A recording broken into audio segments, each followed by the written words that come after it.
La población mundial que sufre de obesidad supera ya a la que pasa hambre en el planeta. Muy buenas noches. ¿Qué significa esto? Pues básicamente que mientras que una parte de la población lucha por algo que llevarse a la boca, otra parte muy importante lo hace por controlar lo que come. Y todo esto en unos tiempos en los que se supone que tenemos un mayor acceso a los alimentos, una mayor variedad. ¿Qué estamos haciendo mal? ¿Comemos demasiado o comemos mal? Un aumento del hambre y la obesidad que sin duda nos sitúa a todos en un país, en un mundo de malnutridos. Porque estarán conmigo en que no es lo mismo comer que alimentarse. Hoy, en Todo es Posible, si lo crees, hablamos de que tu alimento sea tu medicina. Y para ello contamos con nuestro nutricionista y dietista Enrique García. Muy buenas noches. Gracias por venir. Bueno, apelando a esa frase de Hipócrates, el padre de la medicina, ¿esto es viable, que tu alimento sea tu medicina? Pues sí, perfectamente. Es decir, somos como comemos y depende de cómo nos alimentamos y cómo vivimos, pues nos encontramos, por así decir. Y en nuestra medicina, por supuesto. Bueno, pues vamos a desarrollar esto porque seguro que nos va a dar algunas claves. Por favor, siéntate. Bueno, Enrique, tenemos aquí, son 20 años, es un currículo bastante extenso el que hemos podido extraer acerca de todo lo que es una trayectoria profesional intachable. Como decimos, 20 años, gerente en Alergenos EGM, colaborador del Centro de Personas Mayores del IMAS de Alcantarilla.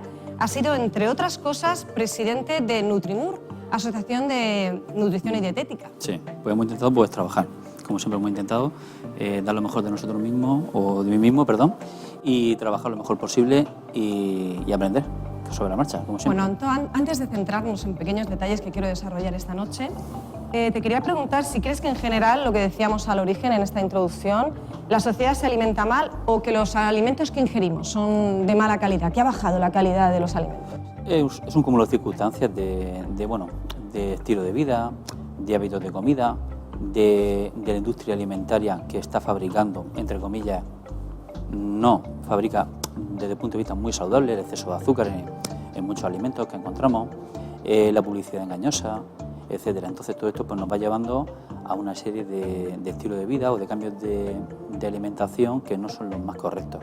Al final te terminas creyendo lo que ves en televisión y lo que te hacen ver, es decir, y al final te convencen, por así decirlo. Has mencionado antes, acabas de mencionar el tema de televisión, entonces diríamos que es algo social esta alimentación con dificultad.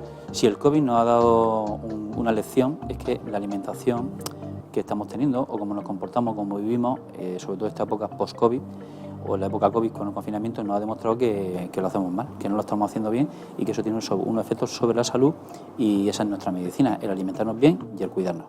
Sí, porque el COVID nos ha dejado consecuencias, cambio de hábitos sin lugar a dudas, pero algunos, sobre todo con el tema de la alimentación, bastante negativos. Sí, bastante negativos. Ha cambiado totalmente nuestro hábito, además de que el hecho de estar confinados o estar sin movernos, como ya se ha visto y se ha comprobado, lo hemos comprobado en nuestras propias carnes todos, la falta de actividad pues nos ha llevado a coger un aumento de peso de unos 7 u 8 kilos, que es lo que normalmente se suele coger en cualquier cambio de estilo de vida. Pero no solamente eso, es que el problema nos ha dejado unos hábitos que no son los más sanos ni los más correctos. Es decir, nos volvimos locos haciendo bizcochos, nos enganchamos al azúcar y eso al final... Sí, porque empezamos con un afán que podría ser casi positivo, que empezamos a querer cocinar, todo el mundo cocinaba en casa, aparte estaba todo cerrado. Todo cerrado. Pero al final ese afán cocinita se acabó en hacer dulces de todo tipo. Efectivamente, que no ha sido nada saludable ni para nuestra salud, ni para nuestro aparato digestivo, ni para nada. Es decir, al final esos hábitos hay que cambiarlos. Y cambiar un hábito para mal, yo siempre he dicho que es fácil, pero para bien es complicado y necesitamos un tiempo. Que eso es un problema, es decir, todo el mundo busca lo rápido, lo inmediato, pero ya ahora necesitamos, igual que necesitamos en el confinamiento, un tiempo de adaptación para ir a peor, pues necesitamos un tiempo de adaptación para ir a mejor, es decir, y mejorar esos hábitos de comida. Además, nutricionalmente, lo hablábamos antes de comenzar esta grabación, el COVID está muy relacionado con los hábitos que tengamos de forma de alimentarnos. A ver, no es que esté relacionado. Lo que se está empezando, no hay estudios comparativos, pero se está demostrando que las personas, por ejemplo, con obesidad o con... De hecho, se van a empezar a hacer estudios de este tipo, que han entrado en UCI, pues han tenido, entre comillas, pues con diabetes asociada, hipertensión, obesidad, sí, son enfermedades asociadas a la obesidad y muchas más que hay, un factor de riesgo mayor de entrar en UCI e incluso de fallecer por culpa del COVID. No, a ver, no es que por tener una mala alimentación puedes tener COVID, sino que el hecho que te puedas contagiar... Se puede agravar de alguna manera las... Efectivamente, se puede agravar y puede ir a peor. Enrique, una de las cosas que has hecho, además, una labor encomiable muy hermosa, es que durante todo este confinamiento, a través de WhatsApp, mantenías con algunos de los grupos de mayores pues, unos vídeos en los que ofrecías algunos tips o ayuda para poder alimentarnos. ¿Cuál era la consulta que durante toda esta pandemia más te hacían las personas? Pues mira, sinceramente, las personas lo que querían es que las escucharas. Es decir, a veces necesitamos, lo primero, que nos escuchen y saber que alguien está ahí, eso es lo primero. Y lo segundo era la preocupación de que veían que subían peso y que no nos movíamos. Es que no nos movíamos, no hacíamos ejercicio ninguno. Bueno, hay gente que cree que andando en casa pues se puede gastar. Yo hice un estudio, lo comprobé en mis propias carnes y el consumo es muy bajo. Es decir, necesitan mucho tiempo de realizar muchísimo ejercicio en casa, en un pasillo andando. Para tener el efecto deseado de lo que sería... Y no lo que cuenta la típica aplicación que te compras, porque con mover... Tú mueves el teléfono y ya te va contando pasos. No, yo lo hice bien hecho y nada. Y el consumo no es lo mismo que salir a la calle y hacer un deporte, pues ya más o menos bien. Y luego, sobre todo, que lo que quieran es que lo escuchara. Es decir, sobre todo, me pasó con personas mayores que tenemos un grupo, es decir, pues es que que estamos ahí, en contacto, sí, ¿verdad? En situaciones que algunas más complicadas, otras menos, pero querían que estuviera. Es decir, yo siempre lo he dicho, son tiempos muy complicados y tenemos que estar para nuestros pacientes, aunque solo sea para escucharlos, porque si van a comer igual el bizcocho, porque le va a dar la ansiedad, porque el hecho de estar encerrado era complicado, pero tú no puedes pedirle a un cojo que corra, a un cojo le puedes pedir que ande, pero cuando consiga andar, pues podemos conseguir que corra, pero antes no se puede hacer.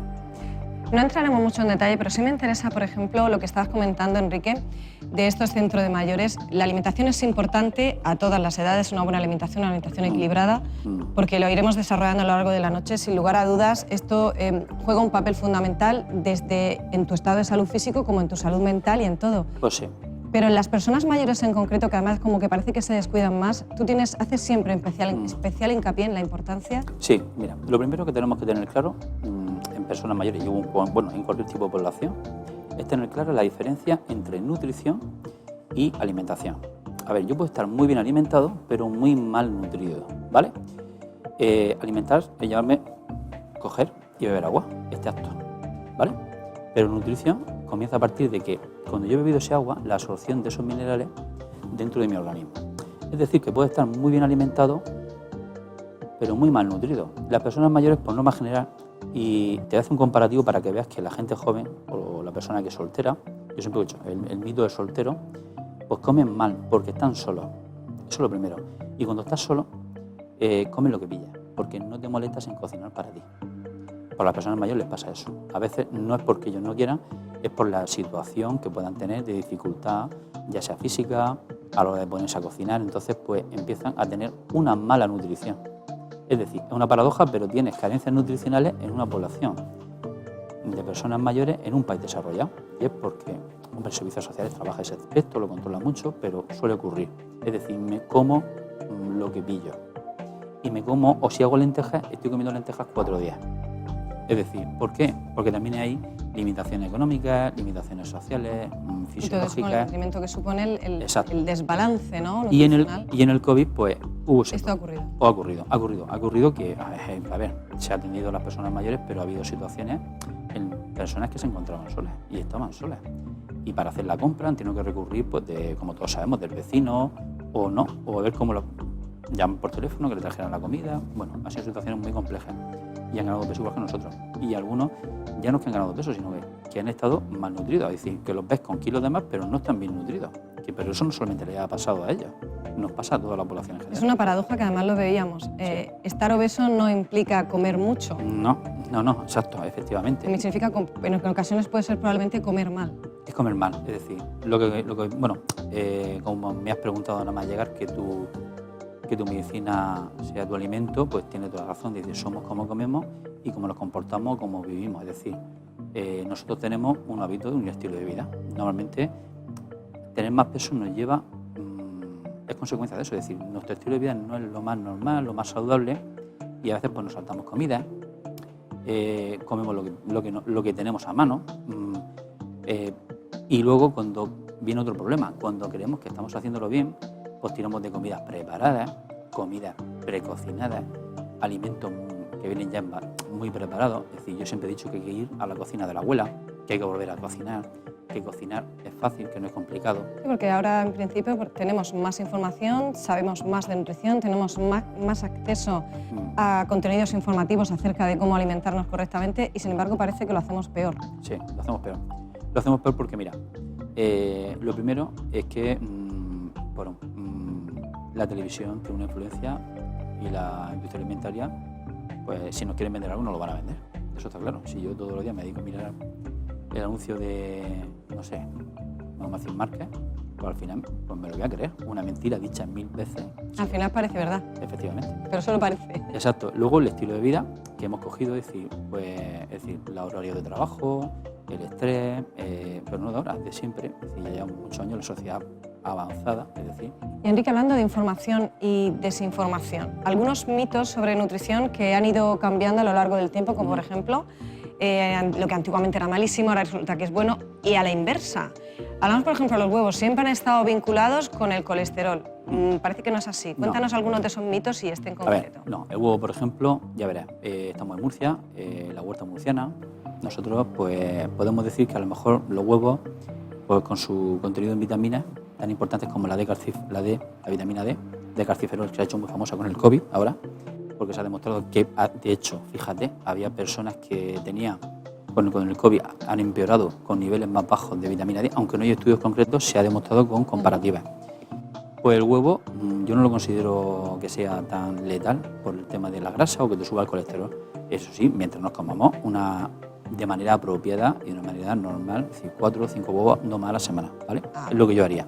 De todas maneras, no podemos concretar, decir, me voy a comer solo esos 4 o 5 huevos, o 3 huevos, o hasta 6 huevos, dependiendo.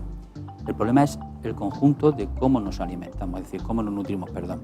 Es decir, yo no puedo dedicarme solo a comer huevos. Es decir, yo tengo que tomar también pescado. Si como tanto huevos, no puedo intentar comer tantas carnes rojas, porque sí es cierto que entonces mi colesterol va a subir y me voy a encontrar peor. Es decir, y no está tan relacionado con el huevo, sino con la sobrealimentación de un determinado producto. Mira, el huevo tiene un contenido muy alto, una serie de minerales, de vitaminas muy esenciales y muy necesarias. De hecho, ya hablamos, o lo que se habla, ha pasado igual con la carne de cerdo, ya que estamos en una zona muy que no depende de la cantidad de grasa, sino de la relación de grasas saludables. Sí, también durante mucho tiempo estuvo demonizada la carne de cerdo, como que era excesivamente grasa, como que no... Yo hace 20 años cuando le decía en alguna entrevista, cuando me preguntaban por la calle, digo, sí, puedes comer carne de cerdo, no sube el colesterol, y se echaban las manos a la cabeza diciendo, este nutricionista, me ha pasado siempre, pero yo no era porque defendiera el cerdo, porque de aquí podemos tener empresa o somos productores, pero yo pienso que es que hay que ser sensato, es decir, no es cuestión, esto es en nutrición, hay que pensar en sentido común, en comer de forma equilibrada, de comer de forma variada.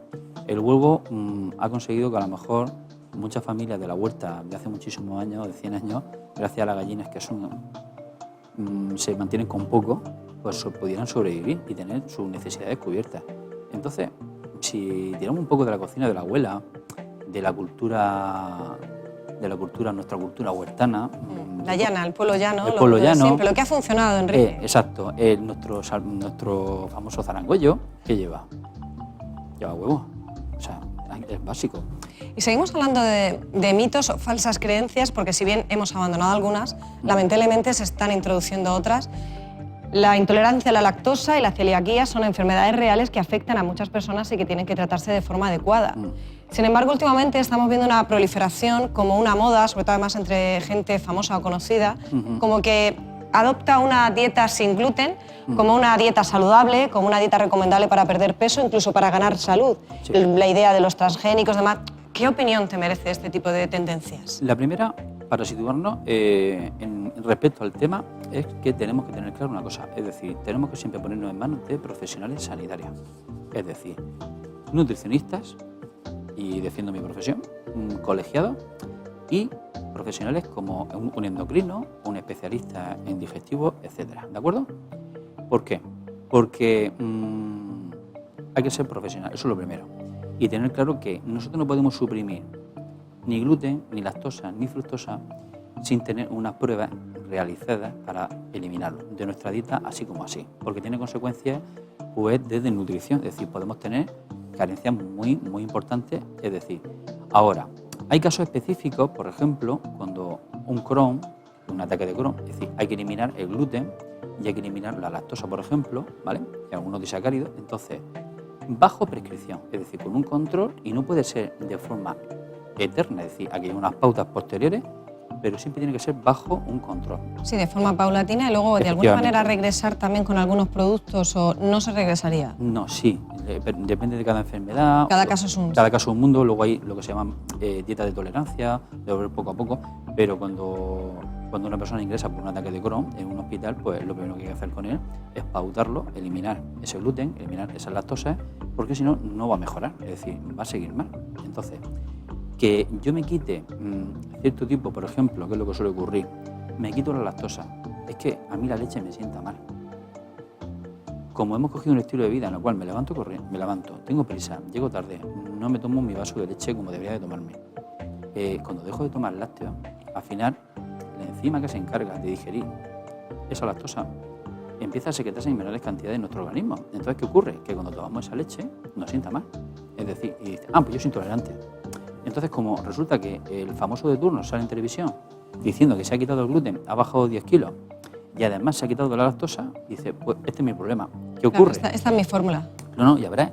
Y como tú te lo quitas y vas bien, dices, pues qué bien que estoy. Y me cruzo con mi amigo y le digo, oye, te digo ya una cosa, a ti te pasa esto, no es lo mismo.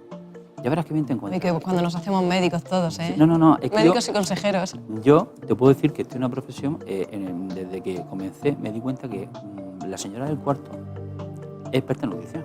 Es decir, mi vecina sabe de nutrición y tiene a dieta a todas las vecinas. Eso pasa, ¿no? Eso pasa. Pero es que además pasa lo siguiente, cuanto más te conocen es peor. ¿Por qué? Porque como te conocen, por la confianza, pues dices, es así, es cierto, es que es así. Entonces, yo lo que sí sé es que con el paso de los años la nutrición ha ido avanzando, se han ido mejorando los estudios y cada vez, aunque parezca una palabra o una frase hecha, cada vez se menos. Es decir, según van pasando los años me he dado cuenta de que hay estudios que no me he equivocado, que hay cosas que...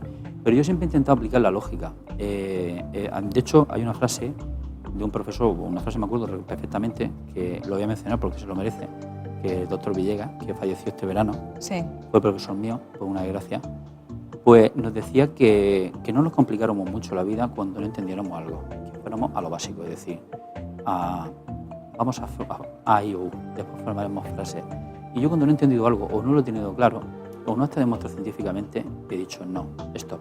Esto yo puedo decirte que es un estudio comparativo, pero no hay estudios que demuestren que esto está así. Es decir, y en nutrición pasa esto, es decir, no podemos volvernos locos porque detrás de la nutrición pues hay muchos intereses económicos, siempre porque pensar que nosotros comemos todos los días. Entonces, tanto los supermercados, la industria alimentaria... Hay una industria detrás. Enrique, volviendo a esos consejeros de pasillo, esos consejeros de edificio, ¿qué ocurre si a nivel práctico, si una persona, como decimos, que por ejemplo no es intolerante a la proteína, al gluten, a esa proteína, decide adoptar una dieta sin gluten motu propio? ¿Qué trastornos pueden ocurrirle en su organismo? Pues, de principio, a corto plazo puede tener carencias muy importantes de vitaminas, minerales y tener un caso serio de necesidades nutricionales importantes. Y luego el problema posterior, es decir, cuando yo elimino un alimento o elimino, en este caso el gluten, o una lactosa o una fructosa de mi alimentación diaria, pues después tengo un problema, porque a lo mejor cuando vuelva, pues no puedo volver. Es decir, yo no tenía un problema, me lo he generado, y eso que te origina, porque tengo una serie de carencias nutricionales que te pueden llevar pues, a tener anemia, problemas de piel, problemas de sistema inmunológico, carencias serias, es decir, no es ninguna broma, con la nutrición no se puede jugar. Incluso a nivel estético también puede tener repercusión, su físico puede cambiar y no de forma favorable. Sí, de hecho hay signos y síntomas que se pueden observar en personas a simple vista, cuando tú los ves, por ejemplo, a mí me pasa, yo por ejemplo cuando voy por ahí fuera con mi mujer me dice, tú no puedes ir por la calle diciendo a las personas que tienen problemas o que tienen anemia o que... Pero es de profesión. Le puede sentar mal, le puede sentar mal. Le puede sentar mal. Dice, no, pero yo lo veo. Sí, pero es lo que se suele decir defecto profesional. Es defecto profesional, tú llegas y te das cuenta. Es decir, y todo eso viene cuando... ¿Y fisiológicamente cómo cambia o puede cambiar el cuerpo de una persona que ha decidido a voluntad quitarse, por ejemplo, esa proteína? Pues quitarse un gluten, por ejemplo, o quitarse cierto tipo de disacáridos, pues pueden generar, mira, la primera es tener anemia, es decir, vas a estar más ojeroso, vas a tener dolor de cabeza, Mareos. sensación de malestar, a lo mejor vas a tener luego, al quitar el gluten o incluso quitar el pan de hidratos de carbono, vas a empezar a tener problemas de falta de fibra en tu alimentación, vas a tener un parásito intestinal y una mala absorción a nivel de tu intestino delgado de muchísimos minerales, que son muy importantes pues desde el sistema nervioso hasta el sistema inmunológico, es decir, tener enfermedades a largo plazo que tú sin darte cuenta estás potenciando, ¿de acuerdo? Estamos en primavera. Y además de la dieta milagro de las que hablaremos brevemente, si hay algo que prolifera en este tiempo, también con el tema de lo que hablábamos de mareos y demás, que fíjate, seguro que mucha gente no lo asocia a una mala alimentación, sino piensa que son el periodo estival, los cambios de temperatura, algo que prolifera mucho también en los anuncios de televisión, junto con alimentos a lo mejor no todos muy recomendables, son los complejos multivitamínicos. ¿Qué opinión te merecen? Pues mira, los complejos vitamínicos multivitamínicos pues terminan pues sencillamente en el cuarto de baño. Es decir, que no se asimilan. No se asimilan. Son muy importantes que lo tengamos claro. Normalmente cuando una persona tiene una carencia de un mineral o de una vitamina, a lo mejor el problema hay un fondo detrás de eso, ¿de acuerdo? Entonces, que sea una serie de pruebas, les recomendaría que fueran a un digestivo y a la hora de pautar su alimentación o su dieta se pusieran en manos de un profesional o de un nutricionista, ¿de acuerdo? Pero tomar complejos vitamínicos, sinceramente, no va a ser la solución a lo mejor, porque van a terminar, porque nuestro cuerpo tiene una capacidad para asimilar cierta cantidad. Disponer de mucho no quiere decir que asimiles más, ni mucho menos. O a lo mejor resulta que el problema es que tienes un colon irritable y tienes una mala absorción. Si tú no solucionas esa enfermedad, por mucho complejo vitamínico que tomes, vas a seguir teniendo ese problema. Es decir, no va a mejorar. Enrique, seguimos hablando, pero antes quiero presentarle a nuestra compañera Agustina Ontivero. Ella ha salido a la calle para precisamente hacer una encuesta sobre todas estas cuestiones que estamos desarrollando esta noche aquí en el programa. Vamos a ver qué opinan ustedes y, sobre todo, qué tienen que preguntarle a nuestro invitado de hoy, Enrique García. Agustina, muy buenas tardes. Hemos salido a las calles para ver qué opinan nuestros ciudadanos con respecto a la alimentación hoy en día. Vamos a verlo. Yo creo que sí. Yo creo que sí, porque creo que la comida que comemos ahora está muchísimo más procesada que la que comíamos hace 30 años, sobre todo pues carne, pescado, etcétera. Yo creo que también, a nivel sobre todo transgénicos y todo eso, creo que la industria ha evolucionado de tal manera que las cosas van mucho más rápido y por tanto las cosas son menos naturales. Pues la verdad es que sí, porque ahora cada persona que ves ahí con sus pijotas, que si comida de hierbas, de no sé qué, y eso no aporta nada al cuerpo, creo yo. Sí, porque con la comida rápida, el Just Eat, muchas aplicaciones así hace que cocinemos menos y comamos muchísima comida más basura. Yo creo que es un 50%. Creo que sí, hay mucha gente que come peor y otra gente que ya se está como modernizando un poco más en este sentido y comiendo más sanamente. Yo creo, por un lado sí, por otro no. Yo qué sé, yo cuando era pequeña me acuerdo lo que yo comía, que era todo así del campo, mis padres tenían tierra y comía muy bien. Y ahora pues yo como mucha verdura y también, no sé, yo creo que igual, no lo sé. A ver, yo dieta como tal tampoco, pero por ejemplo para un congreso o algo, para salir más plana y tal, pues beber o más líquido o más cosas, ¿sabes? Como controlarte un poco más y luego a lo mejor ya en la cena pues ya te da igual. Pero porque era así algo puntual. Claro, era algo puntual, no algo que llevas desde hace tiempo, ¿no? Yo creo que nunca he hecho eso. De verdad, creo que no. No, nunca he hecho dieta. Nunca he hecho dieta. Vale, yo por evento especial ninguna, pero yo soy vegana y yo considero que es así lo más radical y sí, claro que me ha funcionado, mi vida es muchísimo mejor desde que no como ni carne, ni pescado, ni derivados. Yo en mi caso la dieta más radical que he hecho ha sido la cetogénica y sí me ha funcionado. La verdad que el cambio a solamente proteína y lípidos ha sido súper radical, la pérdida de grasa y sí, me funcionó bastante. Pues la verdad es que no he hecho una dieta en mi vida. Porque lo veo una cosa que comer es disfrutar. Y si no disfrutas ahora, no vas a disfrutar en la caja de pino, ¿no? Pues realmente cuando estaba jugando al fútbol profesionalmente y eso, pero ahora ya mismo sí que no estoy comiendo tan sano. Bueno, pues para la boda de mis padres hice la dieta keto, que es comer solo proteína, carnes, nada de carbohidratos, y la verdad es que me funcionó mucho, perdí 11 kilos. No lo sé porque no los conozco, pero yo supongo que si la gente los toma será por algo. Y si el gobierno y el Ministerio de Sanidad los permite, será porque se pueden tomar. Pero vamos, que yo nunca los he tomado, nunca me han hecho falta. Yo creo que lo importante es una buena alimentación y hacer ejercicio. Pues en mi caso yo me suplemento con vitamina B12 y sí, vamos, creo que sí. Yo de momento no he tenido ningún problema, solamente tomo esa. Y súper bien, nunca he tenido ningún problema en el análisis ni nada de eso, así que yo creo que sí. Y yo a nivel deportivo me suplementa con proteína, BCAAs, creatina y creo que sí, creo que son súper funcionales a nivel de recuperación muscular y creo que son una ayuda para el cuerpo. Yo creo que tampoco, que con la vitamina que tomamos con la comida creo que es suficiente. A ver, no lo sé, pero yo sí que me he tomado alguna vez. Por ejemplo, dicen como para estar más activa y demás, no sé si servirá, sinceramente, pero en algún momento sí que me he tomado. Yo creo que si lo necesitas, sí sirve realmente. Si tú tienes algún déficit de algo, pues te lo tienes que tomar. Si eres una persona sana que come bien, igual, pues no te hace nada. Ni bien ni mal, nada. Hasta aquí concluimos nuestro tiempo de entrevistas y no queríamos irnos sin preguntarle a nuestro invitado y nutricionista Enrique García las siguientes preguntas. ¿Qué piensa usted sobre la dieta keto? ¿Crees que tanto la carne como los vegetales que consumimos hoy en día son menos saludables que antes? ¿Y por qué? Y hoy en día podemos ver que el acné está presente en nuestros jóvenes y no tan jóvenes. ¿Cómo crees que la alimentación afecta a este problema? ¿Y qué pautas alimenticias podría recomendarnos usted? Bueno, compañeros, hasta aquí las preguntas de nuestros queridos seguidores. Nos vemos la próxima semana. Muchísimas gracias, compañera. Gracias, Agustina Ontivero. Sin duda alguna nos has dejado aquí muchísimas cuestiones encima de la mesa y, de hecho, nuestro invitado Enrique, pues te veíamos cabecear y comentar varias de las cosas. Sí. Lo primero, querías hablar acerca de ese déficit del veganismo.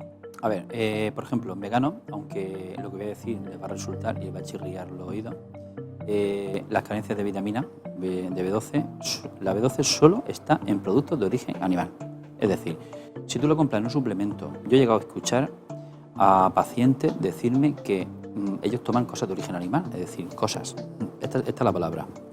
Me he comprado un hongo, un bichito que está encima de los champiñones y el aporte que me está dando ya me está cubriendo esa necesidad. No, que no se engañen, yo lo siento defraudarlos, yo respeto cuando ellos vienen a la consulta, los pauto e intento respetar su decisión, pero les tengo que advertir de que una persona con unas carencias, por ejemplo, de vitamina B12 o de hierro, no es ninguna broma, puede morir. Es decir, eso te mata, o sea, al final pueden morir, no es ninguna tontería.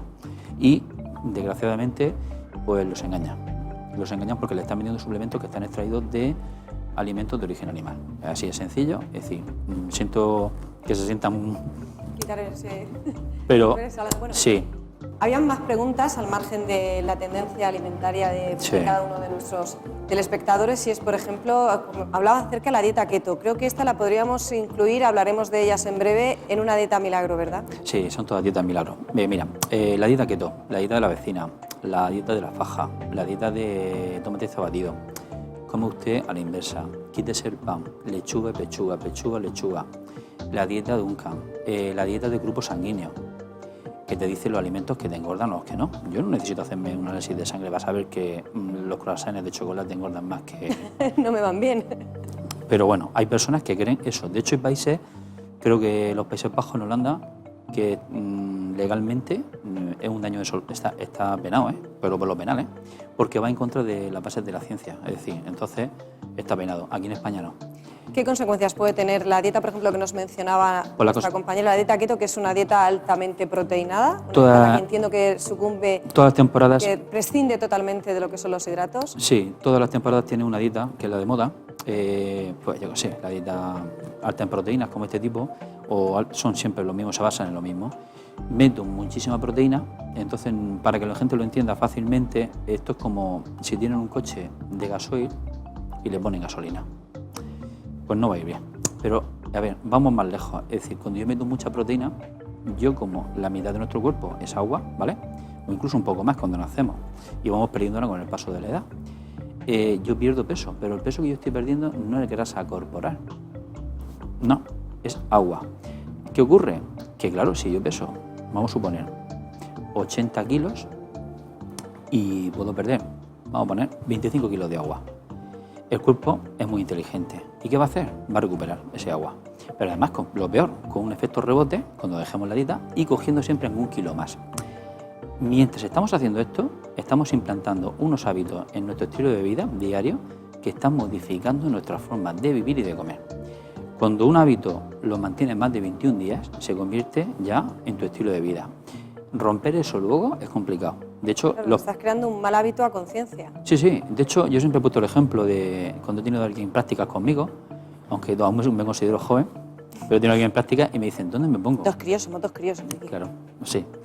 Dice, ¿dónde monto mi consulta? Porque pues se han venido conmigo. Digo, mira, pues sinceramente, digo, te voy a poner fácil. Digo, te voy a poner difícil y fácil. Digo, yo me iría donde peor, donde más dieta basura haya en el mercado, en el lugar, o clínicas que hagan dieta basura, porque te va a costar mucho trabajo.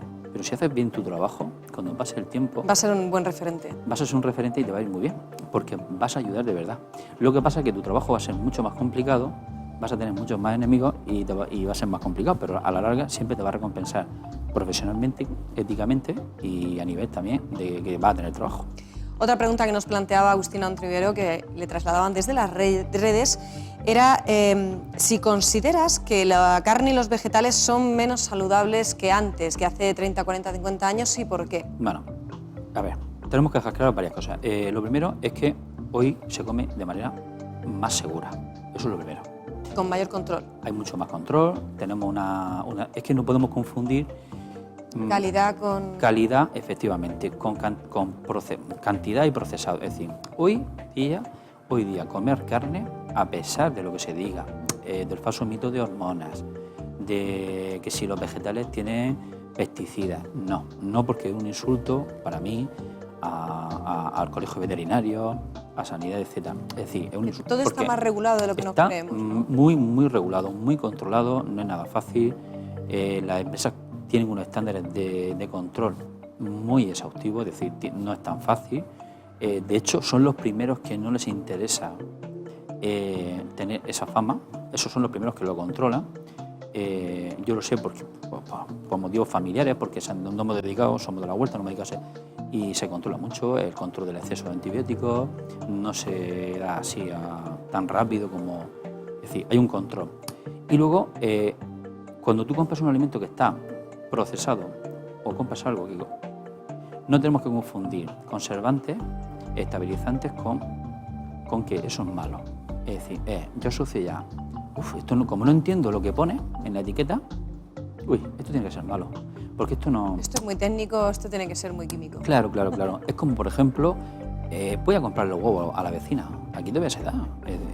Sí, eso todavía. Dice, es que esos huevos son los mejores porque son más seguros. Pues cuidado porque como haya lavado los huevos la señora, no es ninguna broma. Es decir, ¿Qué ocurre si los no se puede lavar un huevo. Los huevos son porosos y de hecho cuando tú lavas un huevo lo que consigues es que esa porosidad aumente y entonces contagie el huevo interiormente.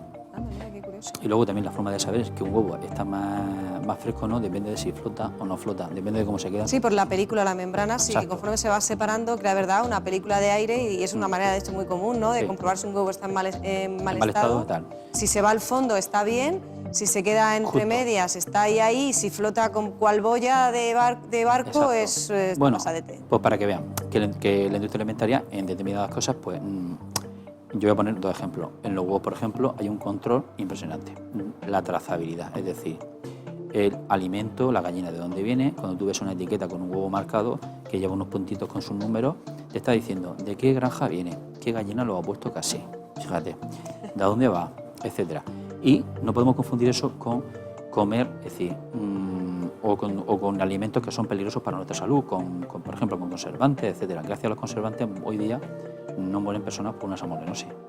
Y eso puede pasar. Así que tampoco hay que demonizar completamente todo lo que es la industria alimentaria como que solamente nos vende química, ¿no? Pero ahora voy a atacar la industria alimentaria. Es decir, la industria alimentaria se ha dado cuenta que utilizar azúcares en exceso, es decir, cosas que pasan más desapercibidas por nosotros.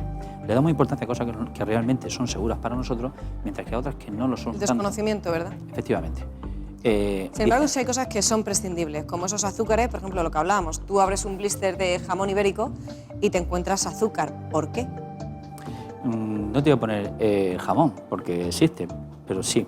O te encuentras, por ejemplo, en embutidos trazas de soja, o te encuentras, por ejemplo, en alimentos que no te encontraba antes, como galletas muy conocidas, no hacen marcas para no hacer daño. Azúcar cuando no lo encuentras, a mí me ha pasado. Yo mandaba vasos de leche con X galletas y un día, de repente, me dice una paciente, oye, ¿te has dado cuenta que las galletas llevan un montón? Y digo, pues no, me voy a ir. Progresivamente van introduciendo el azúcar porque es adictiva. Claro. Entonces, ¿qué pasa? Que como la industria alimentaria, en ese plan, ya están apareciendo Nutri-Score, el semáforo de colores, que van a empezar a identificar... Como que se están poniendo las pilas, dirías. Sí, se están poniendo las pilas. Y de hecho, puedo decir que aquí en Murcia ya hay empresas, y no voy a decir marcas, pero pues, bueno, Vamos a ir una línea. pero, No hay problema. pero que se están esforzando muchísimo en ser competitivos en este aspecto y que están montando cadenas para evitar contaminaciones cruzadas. No, es verdad que estamos viendo, pero no solamente en la industria alimentaria, en los propios cosméticos. Porque en todo estamos viendo un aumento de introducción ingredientes naturales, ingredientes de una ecología sostenible. Se está buscando un poco todo y eso. se va a llegar. Como volver de alguna manera al origen. Sí, volver al origen, efectivamente. Y se va a llegar. Pero claro, eso depende de nosotros, depende de los consumidores, depende de la información que damos, los profesionales, es decir, depende de que nosotros exijamos. ¿Por qué? Porque si yo voy y exijo en un supermercado, quiero este producto, es que lo quiero así, y no compro el otro, al final el fabricante va a fabricar el que le interesa. Lo que pasa es que hasta nos han ido aprovechando de esa situación, creando esa adicción, esa dependencia, y va a existir, ¿Por qué? Porque saben que la persona que tiene una mala nutrición, es más proclive a llevar peores hábitos de comida, a estar más dependiente al azúcar, a comer peor, y entonces utilizan eso como un cebo. Dice, uy, no quiero, pero me lo compro. Entonces, Enrique, ¿no estarías en contra, o sí, de toda esta moda también, de alguna manera, de todo lo eco, de que ahora parece que casi todos los alimentos tienen ecológico? ¿Qué? Bueno, yo estoy a favor de la Sí, pero con matices, ¿o? Sí, yo sí con matices. Es decir, yo estoy a favor de la agricultura ecológica. Pienso que es el futuro, que la región de Murcia tiene un potencial bastante grande, pero tampoco nos podemos volver locos. Es decir, a veces, ni todo lo malo es tan malo, ni lo bueno es tan bueno, ¿de acuerdo? Es una verdad universal ahí, ¿verdad? No, exacto. Es decir, vamos a ser un poco sensatos porque no. Vamos a ver. Es decir, sí que es verdad que es ecológico, pero cuidado, porque a lo mejor hay personas que no pueden permitirse comprar tomates. Sí, es que es verdad, tomates ecológicos en Murcia, es como... No sé. Si en Murcia son ya... Si aquí son ecológicos.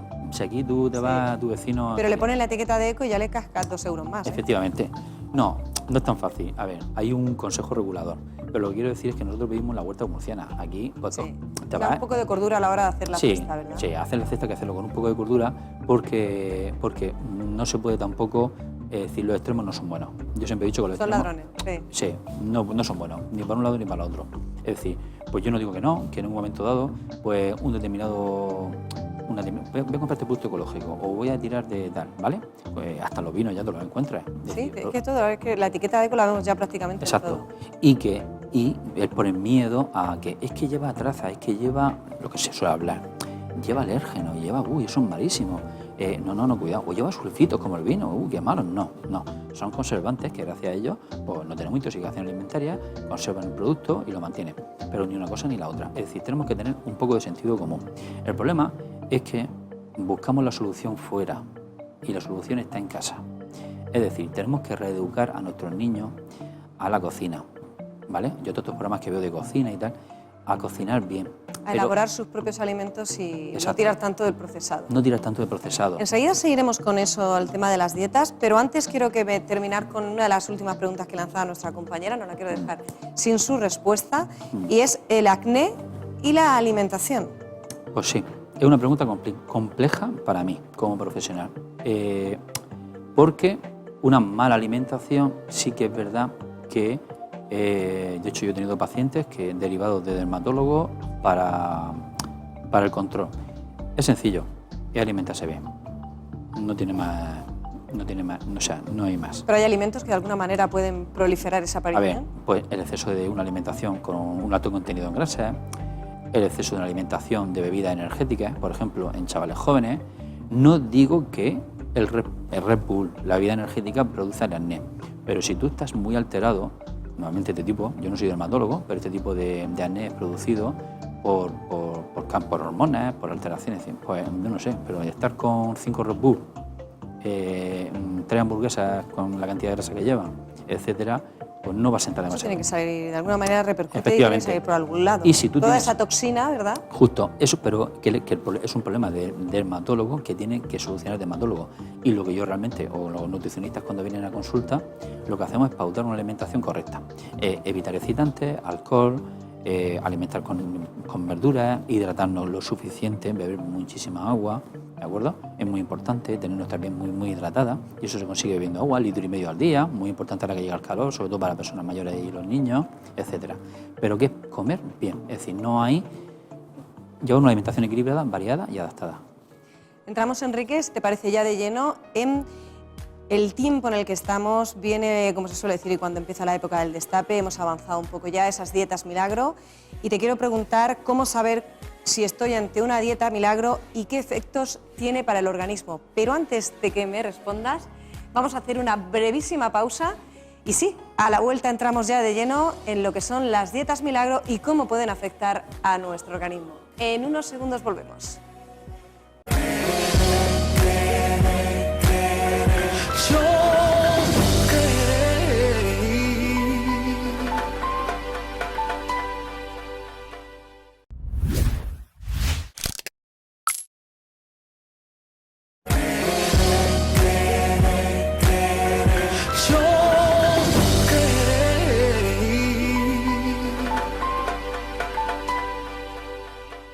Y esta noche, que tu alimento sea tu medicina. Y para lograr ese objetivo seguimos con nuestro nutricionista Enrique García. Enrique, ya hemos entrado de lleno a estas dietas milagro. 2 preguntas, porque ya hemos hablado, ya hemos dicho que son muy peligrosas, pero lo primero de todo queremos saber cómo sé o cómo saber que estoy ante una dieta milagro y qué efectos puede tener esta dieta para nuestra salud. Sí, lo primero y lo que menos le va a gustar escuchar a todos Todos los fans que suelen Sí. tener este tipo de dietas. es que perder más de 5 kilos al mes no es saludable. Es decir, ya de por sí, si en una dieta te están prometiendo una pérdida superior a 4 o 5 kilos mensuales, no está cubriendo tus necesidades, no es una dieta en condiciones. Normalmente va asociada a personas famosas, siempre sale un famoso. Luego también es muy conocida o tiene mucha publicidad, pero la pauta principal es la pérdida de peso. Eso es lo que yo primero diría. Más de 4 o 5 kilos al mes no sería saludable. Luego siempre van asociadas a famosos, a grandes pérdidas de peso, a la foto del antes y el después. A mí me horroriza ver eso de antes y después. Es decir, porque ¿sabes qué pasa? Que hay 2 tipos de salud. Está la fisiológica y está la psicológica. Y se aprovechan de la debilidad de los pacientes que tienen la autoestima baja porque tienen unos kilos de más en esa situación. Claro, yo veo el antes y después, ese modelo, sí que es verdad que son ganchos para conseguir. Te prometen lo mejor, que lo demás no es bueno, etcétera, etcétera. Pero siempre la pauta principal es un famoso, más de 5 kilos al mes, te prometen pérdida de peso muy rápida en poco tiempo, etcétera, etcétera. Pero son No es saludable ni perdurable. ¿Qué es, así, grosso modo, el efecto rebote? El efecto rebote es una recuperación totalmente, es decir, del agua corporal que tú has perdido. Normalmente este tipo de dietas, casi todas se basan en lo mismo, que es perder agua. Tú no pierdes grasa corporal. Y de hecho, advierto ya, es decir, hay gente que dice, no, yo es que me he medido un equipo que me ha dicho la grasa corporal. Bueno, el primer equipo de España que se compró, lo compré yo. hace bastantes años. Y ya puedes decir que está obsoleto. Sí, yo decidí al principio no trabajar con él. Son equipos que son mediciones indirectas, son bioimpedancias y te están diciendo cosas que no son correctas. La mejor forma de medir a un paciente es con un glicómetro y una cinta métrica. Entonces, claro, estos equipos pues, te van a decir que pues te sobra agua, siempre le sobra agua. Es que tienes edema, tienes retención de líquido. Claro, tendrás que tomarte esta cola de caballo o esta hierbecita, o vamos a tener que esforzar un poco más y aumentar un poco la ingesta de proteína porque no estás haciéndolo bien, o te vamos a hacer una depuración. Yo no considero que haya que hacer ninguna depuración. Es decir, el problema es que buscamos la solución rápida, la solución, la de yo lo quiero para mañana. Como hemos visto en la entrevista que han hecho en la calle, es que tenía la boda de mi padre, la boda de mi padre, sí, de sus padres, entonces tengo poco tiempo y lo hice un momento, no pasó nada, pero sí pasa. Sí pasa porque los efectos rebotes, el subir a más peso y el tener peor hábitos de comida, no es ninguna broma.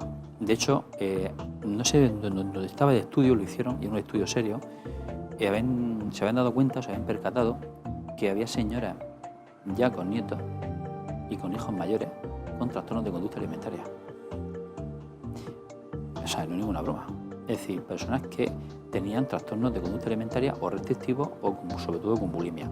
¿Y era por qué? Porque se habían dedicado a estar haciendo dieta basura continuamente.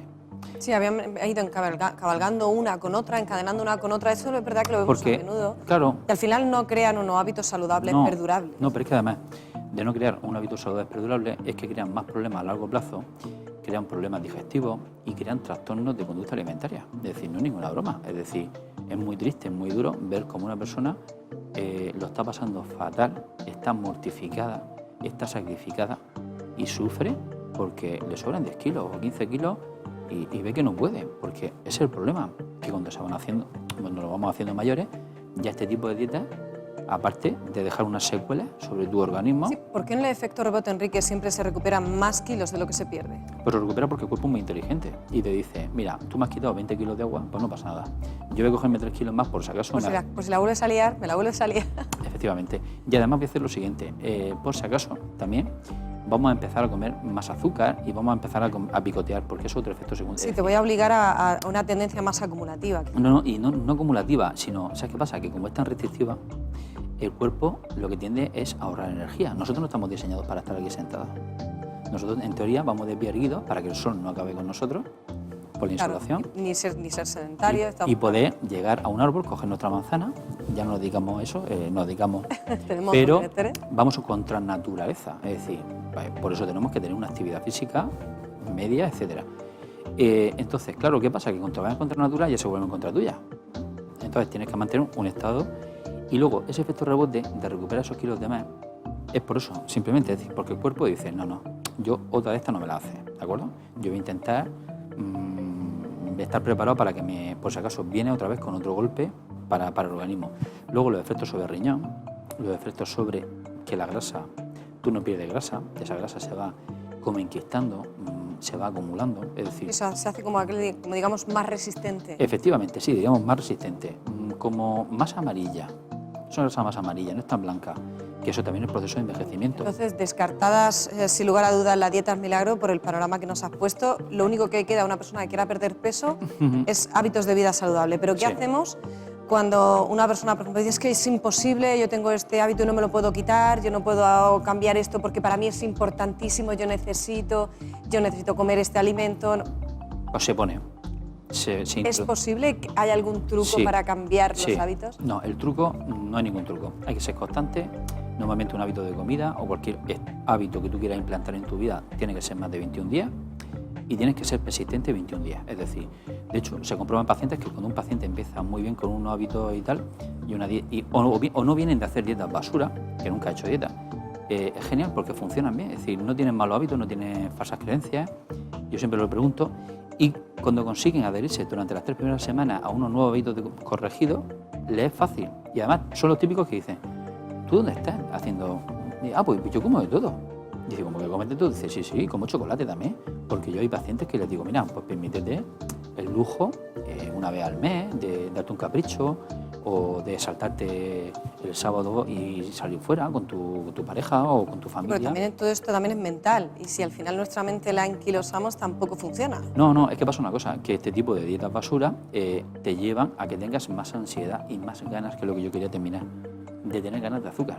Ahora viene lo bueno, como tú restringes todos los hidratos de carbono, el cuerpo cuando llega un momento que necesita esos hidratos, que son la base de cualquier alimentación, de hecho en las pirámides de los niños, la pirámide nutricional, o estas que te enseñan los niñitos, mucha gente lo sabe, los hidratos de carbono, el pan, la pasta y los cereales, ¿dónde están? En la base. El Imperio Romano cayó en Egipto, en los desiertos, porque no era capaz de llevar cereal a sus tropas. Y la dieta de ellos estaba basada en eso. Pues quita el gluten, quita hidratos de carbono y ya verás lo que pasa con el sistema inmunológico. Entonces, cuando tú quitas eso, como tú resulta que no estás en medio del desierto, tu cuerpo dice, yo quiero azúcar, porque ya no quiero pan, no quiero carne. No. Las hormonas dicen, no, a mí no, las hormonas ya te piden y quieren ese azúcar. ¿Y qué hacen? Pues te mandan al armario, te mandan a la chuchería, a la golosina, y ya coges ese mal hábito. Claro, te dice el profesional, entre comillas, es que claro, te la has saltado. Es que como picoteas azúcar y picoteas. Claro, es verdad. Dice, vamos a hacerla más estricta todavía. Pues todavía es peor. Es un círculo vicioso del cual nunca sale, ¿de acuerdo? Ejercicio físico, buenos hábitos de comida, estilo de vida, etcétera. Es decir, y no hay otra fórmula. Y ser constante... No hay ningún secreto. No hay secreto. Y ser constante durante más de 21 días o un mes para instalar ese hábito en ti. Y que aunque, por ejemplo, temporalmente un día no lo puedas hacer, o una semana por circunstancias... Sí, pero que la excepción sea que no sea digamos, tu vida sea llena de excepciones y al final llegas un día, me voy a poner a dieta hoy, voy a comer saludable. No. Lo raro tiene que ser el día que te sales, ¿no? Exacto. Enrique, no quiero despedirte sin que antes me digas un consejo. Si tuvieras solamente que dar un tip, un consejo, una única cosa de nutrición que puedas dar a nuestra audiencia, algo que no puede faltar para tener una vida saludable. Pues es fácil, beber agua, es lo primordial, y tomar hidratos de carbono, comer pasta y pan, pero sobre todo agua. El agua es la base de la vida, sin agua no hay vida. Sin agua vivimos en Murcia, ya lo sabemos, es decir, sin agua no crecen ni las malas hierbas en la orilla de la carretera, pero es que en una persona el agua es esencial, es primordial. Estamos constituidos por un 70-80% de agua y de hecho sin comer podemos estar hasta 20 días, pero sin beber agua creo que son 3. Lo que pasa es que la naturaleza es sabia y los alimentos contienen agua, porque hay personas que dirán, pues yo no bebo agua y a mí no me ha pasado nada, no he terminado en el hospital una UCI. Pero sí, si no comes incluso que los alimentos contienen agua, pues puedes morir en 3 días, es ninguna broma. Es decir, pues todo, pero aunque seas joven. Es decir, el agua es muy importante, beber agua es primordial y muy importante y es necesaria. De hecho, se nos olvida beber agua. Y el riesgo de ahora cuando llega el tiempo, esta época estival del calor, en personas mayores, sobre todo, porque nosotros con la edad vamos perdiendo la sensación de la sed. Entonces, ¿qué ocurre? Que nuestro cuerpo necesita agua, pero no la sentimos. ¿Cantidad recomendada? Litro y medio de agua. Independientemente de tu franja de edad. Independientemente, sí. Es decir, litro y medio. Hay unas cantidades por peso, etcétera, pero la media diríamos litro y medio. Es decir, puede ser 2 litros, 1,800, porque mides 1,85. O tu actividad deportiva o bien laboral es efectivamente, intensa, ¿verdad? Eso como mínimo. El agua no engorda, puedes beber toda la que quieras, no pasa nada, no aporta calorías, pero sí nos aporta minerales que son esenciales. De hecho, la hidratación es importantísima, es decir, en cualquier edad, en cualquier factor, y en deporte ya ni te cuento. Es decir, en deporte, un consejo a los deportistas o a las personas que hagan deporte: beber agua. Ahora me he vuelto a acordar de mi profesor, de Villegas, por desgracia. Decía lo siguiente: cuando eras deportista, todos conocemos que era aparte de fuego olímpico, de que cuando sientes sed haciendo deporte y estás compitiendo, ya llegas tarde. Porque el cuerpo necesita 5 minutos a 10 para recuperar esos minerales. Es decir, que tú tienes que beber agua continuamente antes de sentir la sed. Es decir, tienes que reponer continuamente. Porque si no, cuando vas a sentir sed, ya no compites. Y en competición, te puedo asegurar que 3 segundos, 5 segundos es mucho tiempo. Pues nos quedamos con esa maravillosa recomendación. El agua, el líquido elemento que sin lugar a dudas nos viene bien a todos y en cualquier etapa, y más si queremos perder peso también. Pues sí. Enrique, muchísimas gracias por No. estar con nosotros y por darnos todas las recomendaciones y consejos que nos has dado esta noche. Gracias a ti, a vosotros, al programa y a ti, Inma, personalmente, porque bueno, pues ha sido un placer y me he encontrado muy a gusto y ha sido una situación pues, muy agradable. Muchas gracias. Señores, gastamos dinero que no tenemos en comprar cosas que no necesitamos para impresionar a personas que no deberían estar en nuestra vida. Esta frase, que pertenece al periodista Emil Gobró, bien podríamos aplicarla a la forma de alimentarnos. Piense en esto la próxima vez que se encuentre frente a un alimento al que crea que no puede resistirse. ¿Realmente desea comerlo o le han dicho que es así? La industria de la publicidad puede causar un efecto muy potente en nuestro inconsciente. Piénselo. Después de todo es posible si lo crees. Hasta la semana que viene.